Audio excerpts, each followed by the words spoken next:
धमकियां मिलती रही हैं हमें। करोड़ों हिंदुओं की आस्था है कुंभ और करोड़ों लोग नहाने जा रहे हैं और करोड़ों संत साधु वहां पहुंच चुके हैं। मैं आपको बता दूं, जमा मस्जिद दिल्ली में है, उसकी भी खुदाई करा लीजिए, वहां भी मंदिर ही मिलेगा। हाँ, जमा मस्जिद को भी खुदाई करा लीजिए, वहाँ भी वही मिलेगा। आपको मालूम है कि बर्मा के अंदर में रोहिंग्या मुसलमानों को बौद्धों ने मार मार के खदेड़ कर बाहर किया है। उसी तरह से दिल्ली में जितने रोहिंग्या मुसलमान हैं उनको भी बौद्ध मार मार के और बांग्लादेश भगाएंगे। कुंभ के आसपास जितनी है वो सनातनों का जमीन है। बहुत सारे ऐसी जमीन है जिस पे ओक बोर्ड ने भी कब्जा करके रखा है। संभल में हमारी सनातन की मंदिर मिली। ऐसे तमाम मस्जिदें अगर हम तोड़वाना चालू करें और उसकी खुदाई करें कि मंदिरें जरूर मिलेंगी वहाँ। नमस्कार, मैं अनूप कुमार आप सभी का स्वागत करता हूं। आज हमारे साथ बातचीत करने के लिए भारतीय बौद्ध संघ के राष्ट्रीय अध्यक्ष संघ प्रिय राहुल जी भंते जी है। भंते जी, कैसे देखते हैं जैसे अभी कुंभ का जो महापर्व चल रहा है उसको लेकर एक खालिस्तानी आतंकवादी पन्नू जी कह रहे हैं कि कुंभ को उड़ा दिया जाएगा, कुंभ को तरीके से नहीं रहने करने दिया जाएगा। देखिए, कुंभ जो है ये करोड़ों सनातनियों का एक आस्था है, सनातन धर्म। अब लोगों की मानसिकता कुछ कह नहीं सकते, और उड़ाने की बात है तो दूर की बात है। इस देश में करोड़ों कुंभ के आस्था मानने वाले लोग हैं। आपको मालूम होगा, बौद्ध, सिख, हिंदू, जैन, ये सभी लोग कुंभ के आस्था के लोग हैं। मैं इतना ही आपसे कहूँगा कि लोगों की जबान है, कुछ भी बोल सकते हैं। कुंभ का पर्व पूरे दुनिया के लोग चाह रहे हैं, और जहाँ सनातन के लोग हैं, हमारी सनातन के लोगों की एक आस्था है। और कुंभ की जो पर्व है, नहान है, वो लोग मनाएंगे, विदेशों में भी मनाएंगे और भारत में बड़ी अच्छी ढंग से। और ये लोग जो धमकी उमकी तो देते रहते हैं, इसका कोई परवाह नहीं है। तो क्या लगता है कि योगी जी के होते हुए इस प्रकार की धमकी कोई अटैक हो सकता है? मैं एक बात आपको बता रहा हूँ, धमकियाँ मिलती रही हैं हमें, कोई परवाह की जरूरत नहीं है। करोड़ों हिंदुओं की आस्था है कुंभ और करोड़ों लोग नहाने जा रहे हैं और करोड़ों संत साधु वहाँ पहुँच चुके हैं। करोड़ों लाखों साधु संत आते हैं, देश विदेश के साधु संत वहाँ आते हैं। जो 45 दिन का ये जो महापर्व है सनातन का, इसको लेकर के अभी कुछ वीडियो वायरल हो रही हैं जिसमें एक मौलाना साहब हैं, वो कह रहे हैं कि कुंभ जो बसा हुआ है, जहाँ कुंभ की ये पूजा अर्चना की जा रही है, वो वक्फ बोर्ड की ज़मीन है। ऐसा नहीं करना चाहिए, सबकी आस्था को देखना चाहिए। सदियों से कुंभ पर्व मनाया जाता है। वक्फ बोर्ड की जमीन कहाँ से आ गई? हमारी ही जमीन है वो। कुंभ के आसपास जितनी है वो सनातनों का जमीन है। मुसलमान और वक्फ बोर्ड का कब्जा करना, आपको मालूम है दिल्ली में बहुत सारे ऐसी जमीन हैं जिस पे वक्फ बोर्ड ने भी कब्जा करके रखा है। भारत के प्रधानमंत्री, गृह मंत्री जी से मैं निवेदन करूंगा कि आने वाले सत्र में इस पे एक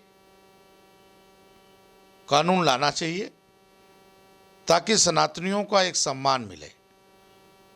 अभी आपको मालूम होगा कि संभल में जो हुआ, संभल में हमारी सनातन की मंदिर मिली। ऐसे तमाम मस्जिदें अगर हम तोड़वाना चालू करें और उसकी खुदाई करें तो हिंदू की मंदिरें जरूर मिलेंगी वहाँ। क्योंकि जो लोग डर के और भयभीत होकर के उन लोगों ने मस्जिद को, मंदिरों को तोड़ के मस्जिद बनाया। आज स्वतंत्र भारत है और हमारा सनातन धर्म आगे बढ़ रहा। सनातन धर्म डरने वाला नहीं है।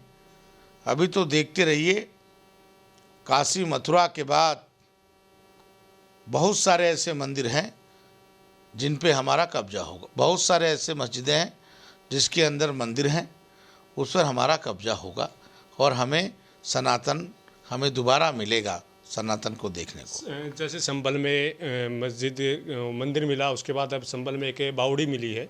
बावड़ी पे वहाँ का एक मुस्लिम समुदाय का एक व्यक्ति है, वो कह रहा है कि ये बावड़ी मेरी है, इस बावड़ी पे मेरा अधिकार है, प्रशासन को ऐसा काम नहीं करना चाहिए। मैंने अभी कहा है कि जो मुसलमानों ने कब्जा कर रखा है हमारे मंदिरों को, हमारे बावड़ियों को, हमारे संस्कृति को जो दबा रखा है, वो माननीय योगी जी उत्तर प्रदेश में बहुत ढंग से काम कर रहे हैं और बहुत अच्छी ढंग से काम कर रहे हैं। और जो लोग जिस भाषा में जवाब लेना चाहते हैं, उसको उसी भाषा में माननीय योगी आदित्यनाथ जी देना चाह रहे हैं। मतलब यही कहना चाह रहे हैं कि जहाँ जहाँ खुद मोदी जी ने कहा था जहाँ जहाँ खुदा है वहाँ वो होगा, तो मतलब जहाँ जहाँ जो मस्जिद खोदी जाएगी वहाँ मंदिर मिलेंगे। मैं आपको बता दूं, जमा मस्जिद दिल्ली में है, उसकी भी खुदाई करा लीजिए, वहाँ भी मंदिर ही मिलेगा। अच्छा। हाँ, जमा मस्जिद को भी खुदाई करा लीजिए, वहाँ भी वही मिलेगा। लेकिन बुद्ध धर्म को मानने वाले बौद्धिस्ट समाज के लोग कह रहे हैं कि अगर ऐसे ही खुदाई करते रहे तो थोड़ी सी खुदाई और कर दो, हो सकता है नीचे बौद्ध स्तंभ मिल जाए। देखिए, सनातन धर्म, भगवान बुद्ध भी विष्णु के 9 अवतार हैं। तो सनातन धर्म में अगर मान लो राम का मिलता है, भगवान बुद्ध का मिलता है, तो सनातनियों को दबाया गया है ना। सनातन धर्म को दबा दिया गया है और मुसलमानों ने दबाया है। डर कर के वजह से लोग मुसलमान बन गए, करोड़ों लोग बन गए। आज भी मैं आपको बता दूं, जम्मू कश्मीर में जो मलिक लोग हैं वो गुजर हैं। पश्चिमी उत्तर प्रदेश में बहुत सारे जाट हैं, बहुत सारे गुजर हैं जो मुसलमान बन गए डर के वजह से। लेकिन अब डर नहीं है, क्योंकि मोदी की सरकार है, अमित शाह की सरकार है और इस देश में हिंदू एकता की एक मिसाल है। और जल्दी भारत हिंदू राष्ट्र बनेगा। और हिंदू राष्ट्र जब भारत बन जाएगा, पहले भी अखंड भारत था, फिर दोबारा अखंड भारत बनेगा। जो चीज़ था उसको तो बनने में कोई देरी नहीं है। और अखंड भारत में हिंदू, बौद्ध, जैन, सिख सभी खुशहाल रहेंगे। वो कह रहे हैं कि आप कह रहे हैं कि हिंदुओं को दबाया गया था, लेकिन अब कह रहे हैं कि मोदी जी हो गए, योगी जी हो गए, ये मुसलमानों को दबाने की कोशिश करें, मुसलमानों को डरा करके उनकी मस्जिदों को खोद दिया जा रहा है, उनके घरों पे बुलडोजर चला दिया जा रहा है। हमने किसी मस्जिद को तोड़ करके मंदिर नहीं बनाया और मोदी जी का ये कार्य भी नहीं है। मोदी जी इतिहास को देख रहे हैं, हमारा इतिहास क्या था, हम अपने इतिहास को दोबारा लाते हैं। हमने मस्जिद तोड़ के मंदिर नहीं बनाया।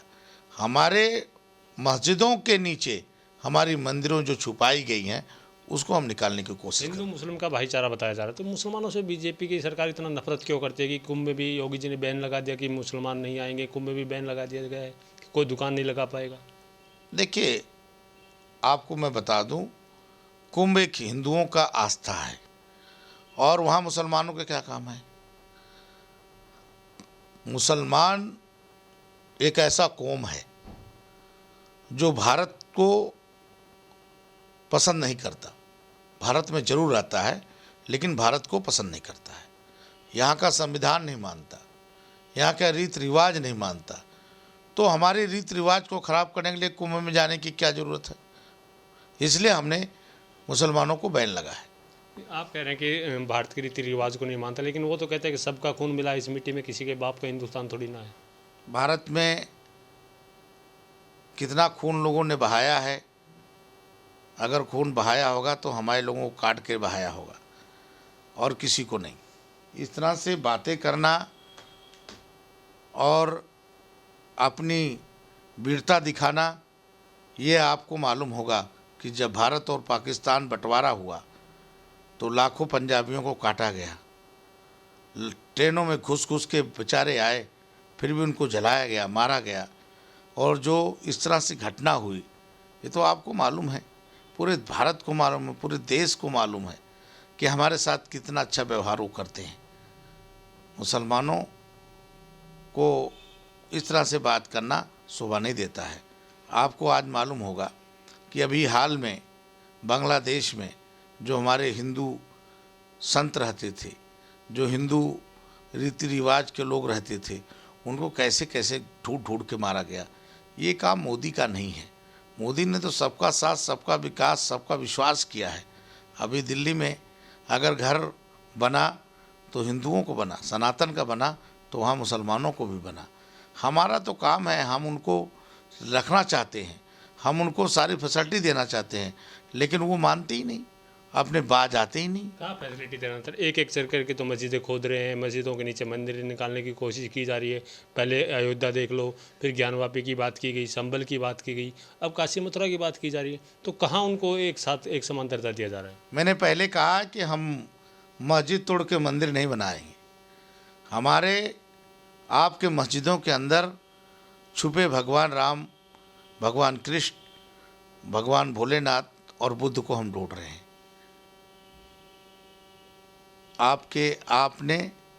आपके पुरखों ने हमारे मंदिरों को तोड़ करके मस्जिद बनाया है, हम वो कर रहे हैं, हम आपके मस्जिदों को तोड़ नहीं रहे। पहले तो यूपी में ही ये ज़्यादातर देखने को मिलता था। अभी 2 दिन पहले एक पटना बिहार में भी एक शिव मंदिर को निकाला, खोद करके एक शिव मंदिर पर तोड़ गया। आखिर ये कब तक खुदाई चलती रहेगी? देखिए, मैंने अभी आपको बताया है कि हम अपना अधिकार लेंगे, और अधिकार जब नहीं मिलेगा तो छीनना पड़ेगा। जो सनातन की आस्था है, जिस आस्था को इन लोगों ने मिटाया है, उस आस्था को हम मोदी जी के नेतृत्व में लेंगे। जो कुछ बौद्ध समाज को मानने वाले हैं, बुद्धिज्म को मानने वाले लोग हैं, वो कह रहे हैं कि तो इतनी खुदाई कर रहे हो कि मंदिर निकल रहे हैं, शिवलिंग निकल रहे हैं, थोड़ी सी और खुदाई करो जिससे बौद्ध स्तंभ निकलेंगे, हम भी आपके साथ होंगे, नहीं तो फिर मुसलमानों के साथ हैं, उनके साथ याचना की जा रही है, उनके साथ। देखिए, कुछ लोग ऐसे हैं देश में, कुछ लोग ऐसे हैं, लेकिन सारा बौद्ध मोदी के साथ खड़ा है। आज पूरे देश में आप देखिए, जो बुद्धिस्ट हैं, चाहे वो आपको मणिपुर में हो, चाहे आसाम में हो, चाहे हिमाचल में हो, चाहे अरुणाचल में हो, या लद्दाख में हो, सब सनातन धर्म को मान करके चलते हैं और ये मानते हैं कि बुद्ध जो है सनातन धर्मी थे और सनातन के विचारों को, तो अगर सनातन धर्म को भी नीचे में बुद्ध भी आते हैं तो उनके साथ भी खिलवाड़ किया गया है। और धीरे धीरे जिस दिन समझ में आएगा, कुछ नेताओं के चक्कर में इस तरह से बयान दे रहे हैं बौद्ध, और जिस दिन उनके समझ में आएगा हमारे धर्म पे जब हानि होने लग रही, आपको मालूम है कि बर्मा के अंदर में रोंगिया मुसलमानों को बौद्धों ने मार मार के खदेड़ कर बाहर किया है। उसी तरह से दिल्ली में जितने रोंगिया मुसलमान हैं उनको भी बौद्ध मार मार के और बांग्लादेश भगाएंगे। लेकिन कुछ मुस्लिम समाज के लोग कह रहे हैं आप पावर में हो, आप कुछ भी कर लो, खुदाई कर लो, मंदिर बना लो, लेकिन जब हम सत्ता में आएंगे तो बाबरी थी, बाबरी है, बाबरी ही रहेगी, फिर राम मंदिर को तोड़ देंगे, फिर तो आप बना रहे उन मंदिरों को हम तोड़ के फिर से बाबरी बनाएंगे। आपको मालूम होना चाहिए, मैंने पहले कहा कि करोड़ों इस देश में सनातनी हैं। ये सोचना मुसलमान बंद कर दें कि अब दोबारा राम मंदिर को आक्रमण कर पाएंगे। करोड़ों सनातनी जब अपनी हथियार उठाएंगे तो एक भी मुसलमान भारत में नहीं रहने पाएगा, ये मैं आपको बता रहा हूँ। मतलब जैसे का तैसा करने का वक्त आ गया। हाँ, अब वक्त आ गया है कि इनको बांग्लादेश, पाकिस्तान भेजने का। अगर इन्होंने एक भी हमारे मंदिरों पे आक्रमण किया तो हम इनको छोड़ेंगे नहीं।